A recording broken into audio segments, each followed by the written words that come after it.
So in my current relationship, my husband has asked me multiple times to help him meal prep. And I've always said no, because I'm the primary caretaker for our kids. I'm not going to meal prep so you have this like special diet. I'm not going to do all that extra work so you have a special diet when I'm already taking care of 3 individuals and can barely remember to feed myself.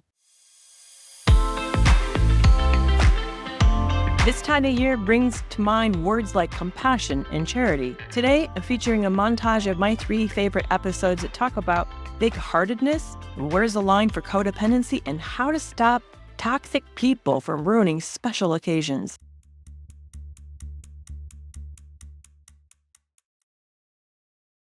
Today we're going to talk about codependency, which Kerry and I actually disagree on.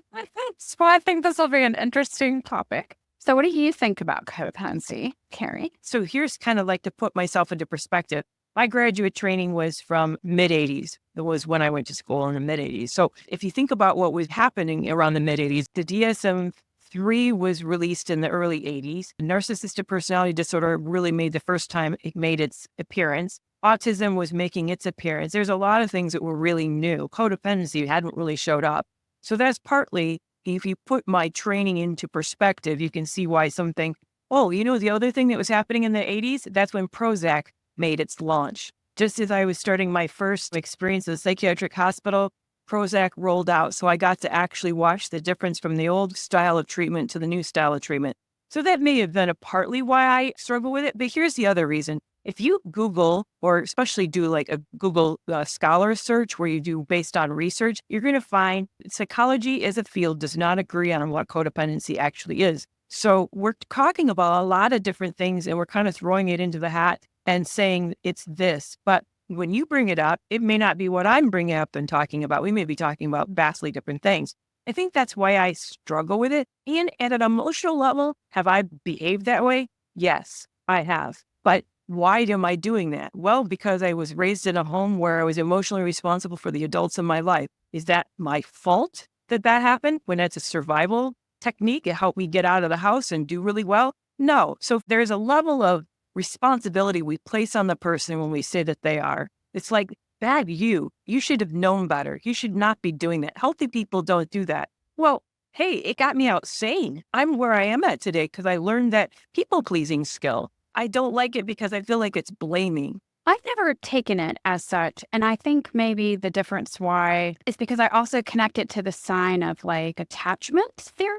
When we're thinking about attachment theory and how in the first year of life, our blueprint for relationships is created. And I think about it a lot in terms of that, in that my blueprint or default is to sacrifice myself for the betterment of other people, to sacrifice myself in some ways that is actually selfishly motivated. And the reason why I say that is because I avoided conflict, walked on the eggshells, wasn't totally honest, manipulated, because I didn't want to deal with the uncomfortable feelings of others. And in some ways, that was very selfishly motivated. Yeah, but when we're talking about infants who have no choice and who will actually literally die if they can't figure out how to show up. Yeah. I mean, I'm not to blame for what happened to me when I was a kid, but I am responsible if I want to make healthier choices in adult relationships. And I think that's the case with most things, is that, just because we experience trauma or whatever when we were children, it doesn't mean we have to rely on those survival mechanisms as an adult. And those survival mechanisms were necessary for me as a child. And I'm certain that they were for you too, but they don't have to last if I'm going to create healthy, secure relationships as an adult.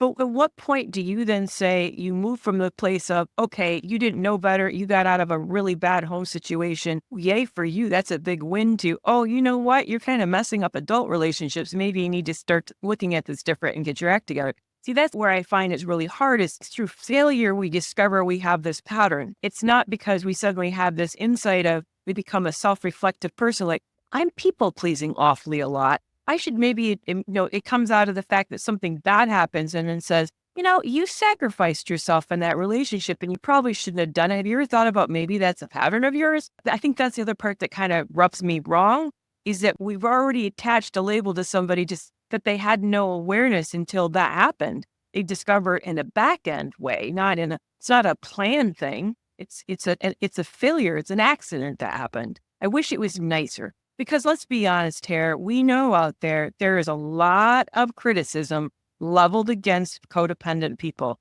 And because here's the other thing is I think a lot of codependent people are women. I'm not saying they're not codependent men, but they're more likely to be a woman than a man. In some ways, I would disagree with you, actually. In my experience with my clients, people pleasing is considered normal in a lot of the men. Like not really being direct, doing things for others, believing that I'm providing, doing things for others with the expectation that they'll get appreciation and reward. I see that sort of hardwired into a lot of men, but they don't necessarily recognize what it is. Yeah, so they wouldn't say to you, I think I'm people pleaser, or I think I'm no, they wouldn't come up. I know you worked with more men in your career probably than I have, because I would say in my counseling practice, it was 95% women. So yeah, I saw men, but they were more likely to come in for couples work, not just straight out for therapy. Right. But I think you've done a lot more work with just men on their own. And you're right. When you said that, yes, I've seen that dynamic a lot. I've even met men dating wise who say, Yeah. I sacrificed this and I did this and I'm not grateful. I'm thinking, I didn't even know that you did that. Yeah. And it's a relationship killer.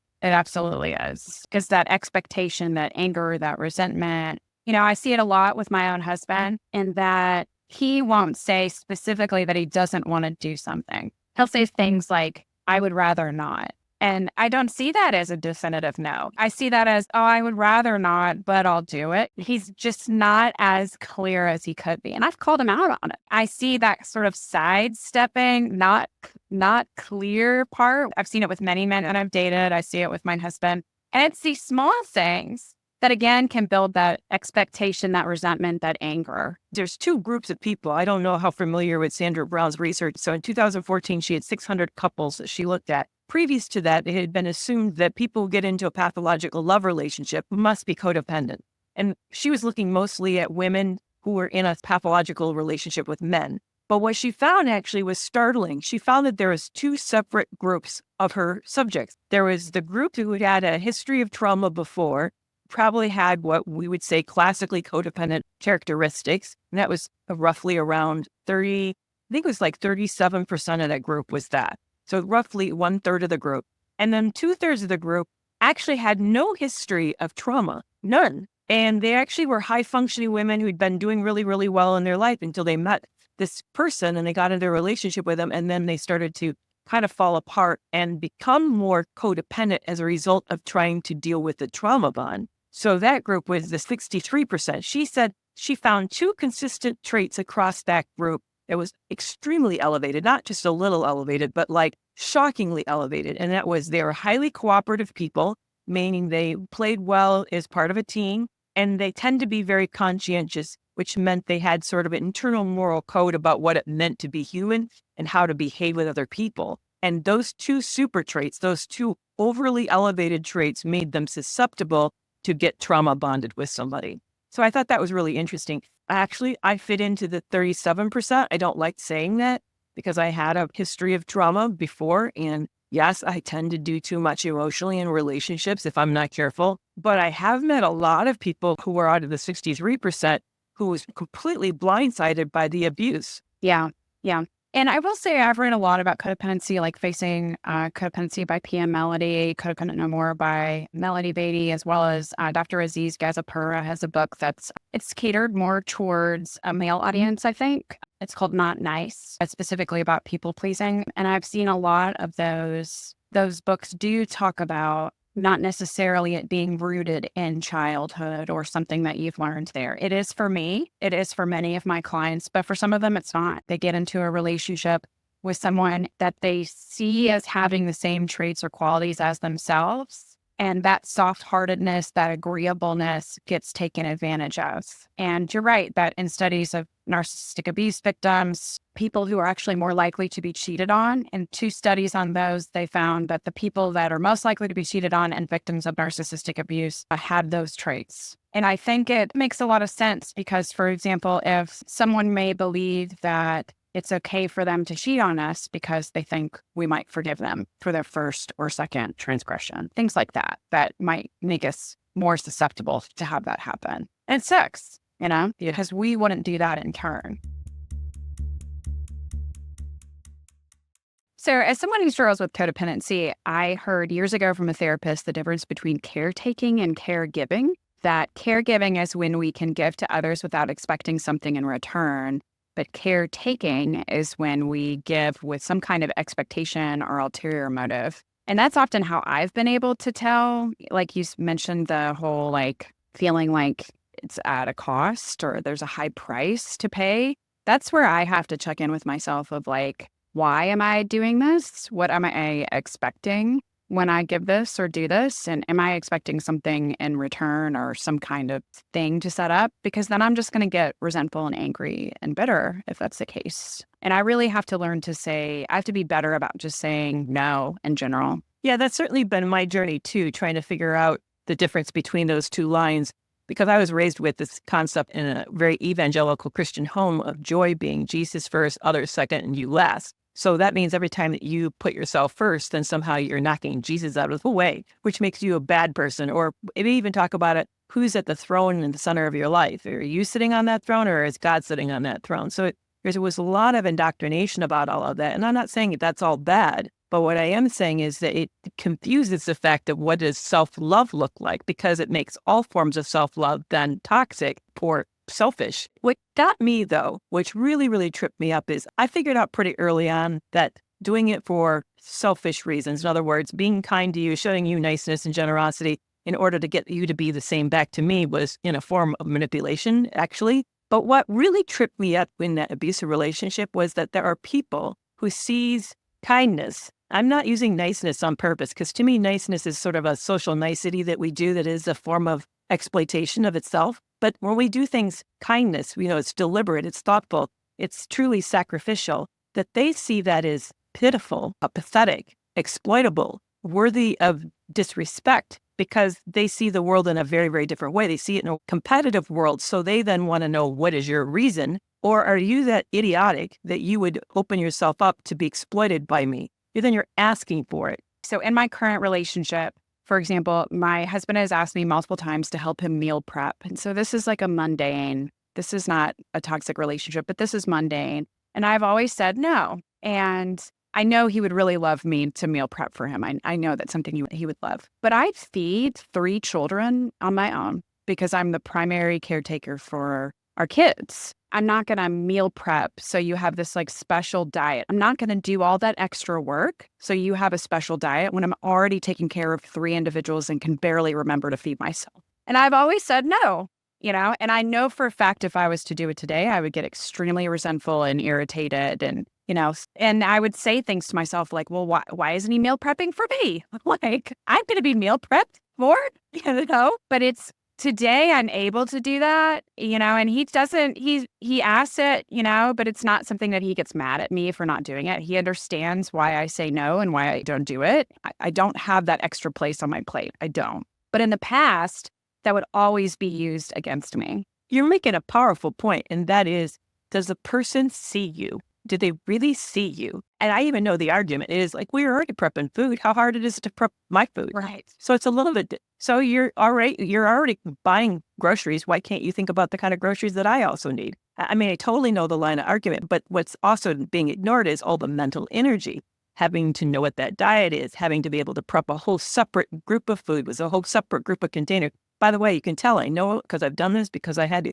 My late husband was gluten-free for a while, so I experienced that. I lived it. It's a lot of hard work when you ask somebody to do that. This is the other thing. Right now I live with my adult middle son, and there are certain things he takes care of in the house, and there's certain things that I take care of the house. And one of the things that he does is he completely creates the grocery list. He grocery shops. He pays for the groceries. He puts the groceries away, and he often, if I let him, cooks for me.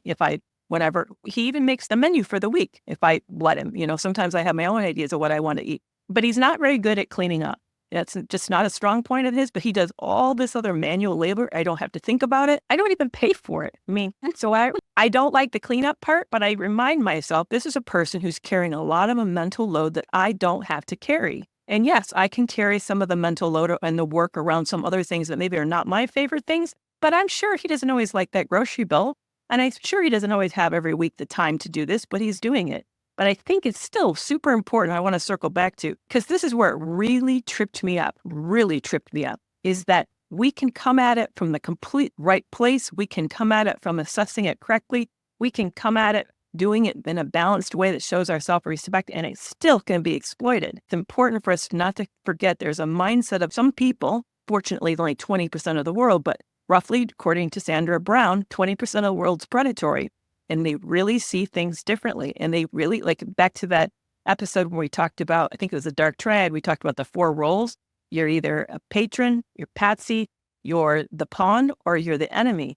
And there is no room in that world. You're one of those 4 positions. And if you do things for them, ask what they ask you, you're either being a patron who's giving them influence, you're patsy and they're setting you up, they're pawn or they're using you, or they think you're an idiot because you're the enemy. And we forget that not all of our good behavior is doing good things for us. Sometimes it's making us at risk, really putting us in a dangerous position. And that's hard. How do we know that? I mean, we don't often know that. And I think sometimes for me, I have to lead with being a good person from the start, but then assess what does that person do with it? Is there reciprocity in this relationship? Do I see more contempt? If I do a good thing and they come back with contempt, that's a sign to me this person now disrespects me because of my kindness, because of my generosity.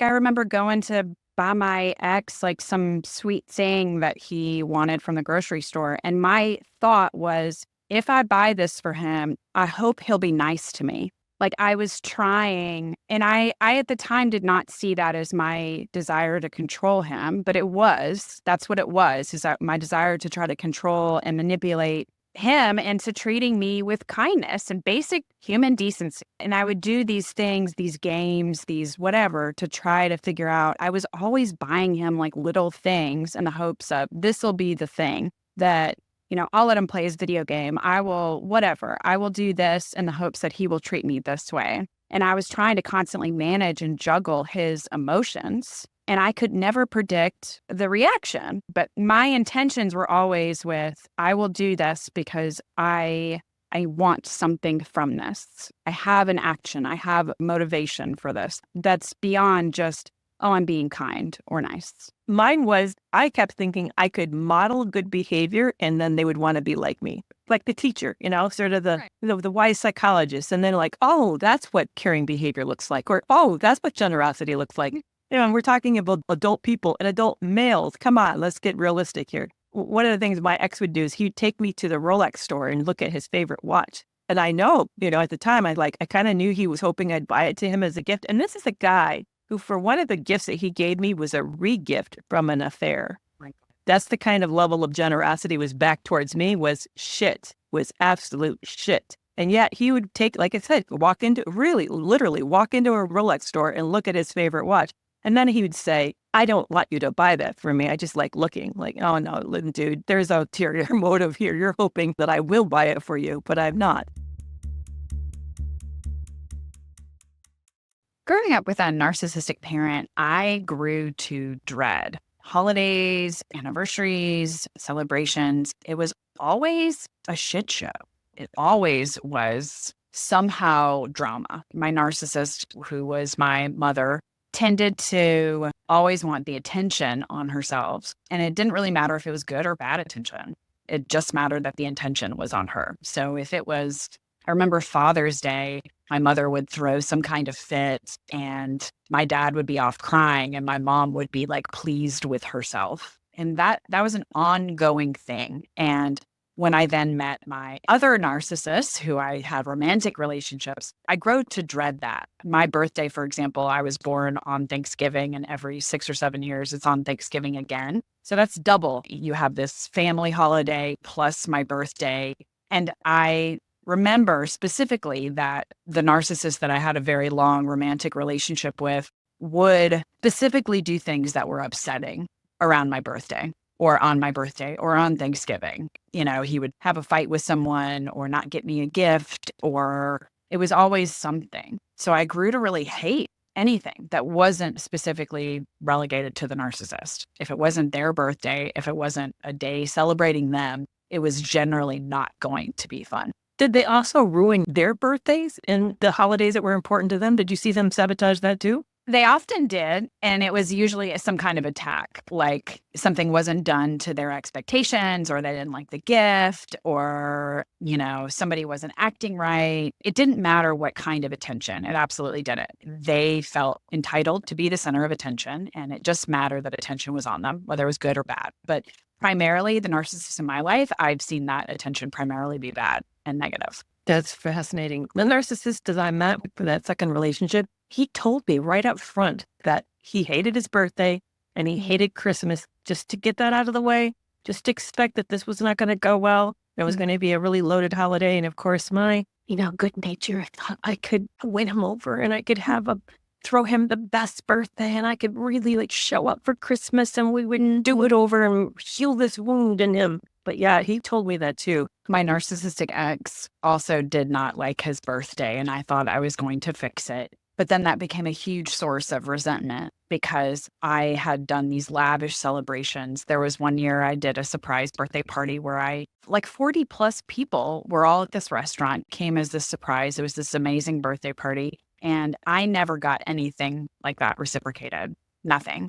There wasn't any surprises for me. There was just always this uncomfortable tension. One year, my first Mother's Day was very wonderful. My narcissistic ex made sure it was. And I remember saying to him, "Thank you so much. That was so nice." And he goes, "I really tried." Wow. And that was one of those things where it just ended up really pissing me off because I was like, "So you can try? And you accomplished that." That comes back to that choice. They can choose. A narcissist can choose how they treat you, and they choose to treat you poorly. Yeah, because the reality is we're always choosing all the time. Every person, you're not telling the world how you feel today. What they see is how you're showing up. We're all making a choice to put on a certain presentation or a certain persona. And it's interesting how they have this perception of the world that's very odd, and yet they know what's socially acceptable. So they can do what's socially acceptable despite this odd view of the world. So yes, they know our expectation. And here's the part that probably hurt me the deepest.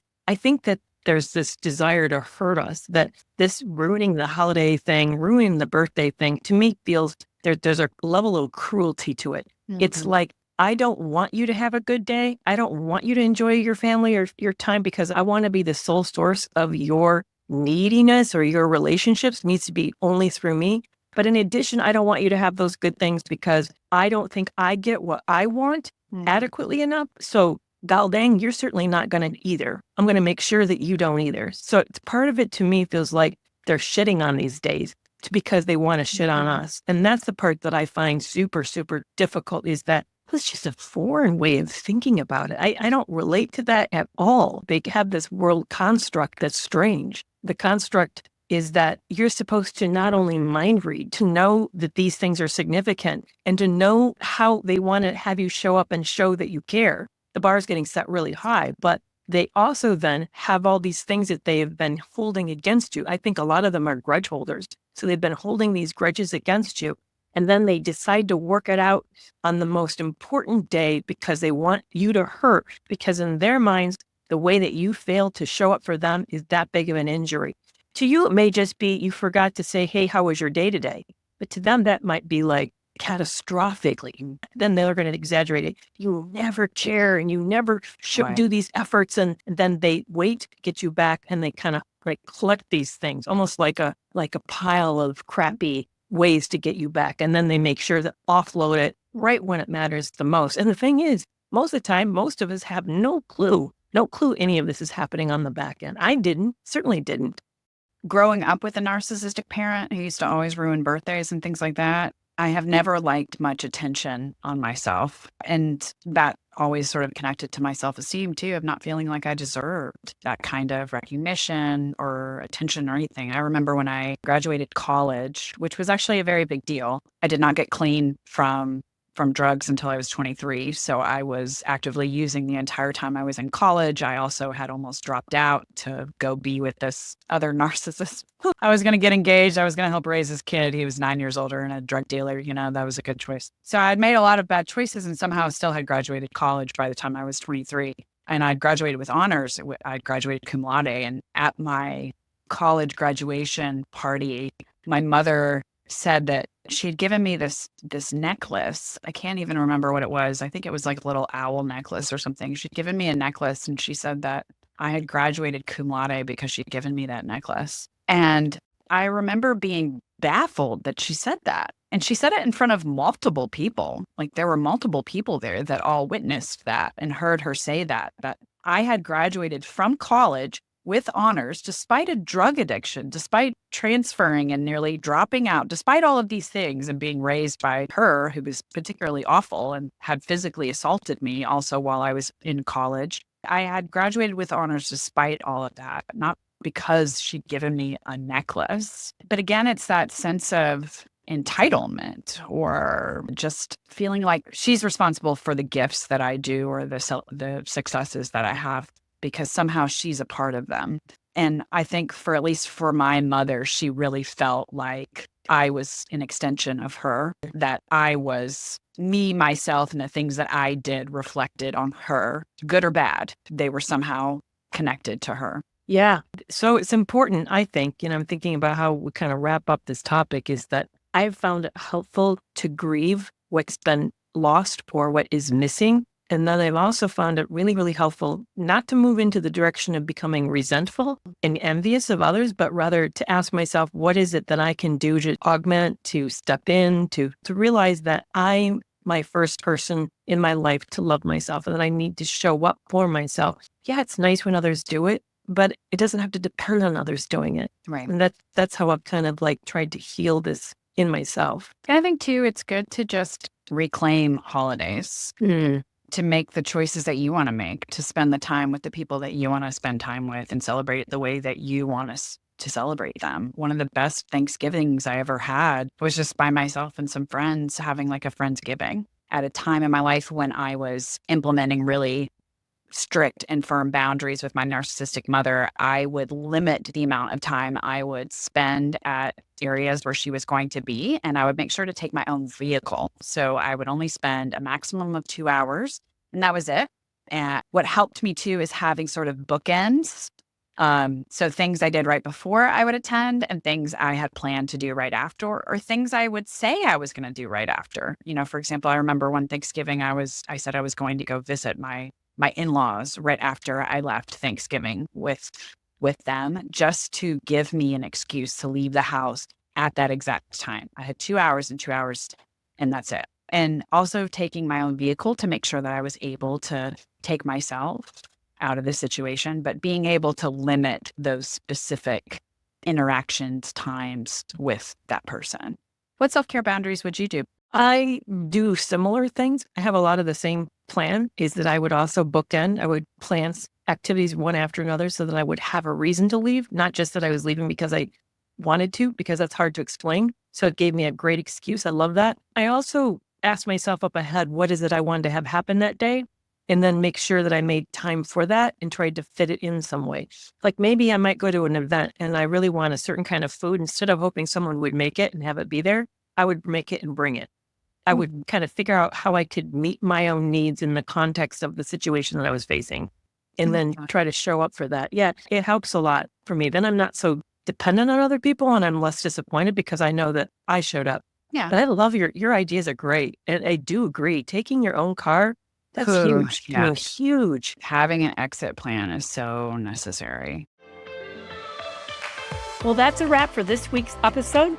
Are you following me on TikTok, Facebook, Instagram, and YouTube? Find me at Kerry McAvoy, Ph.D. And whether you're in, consider leaving, or have left a narcissistic relationship, find community support at my Toxic Free Relationship Club.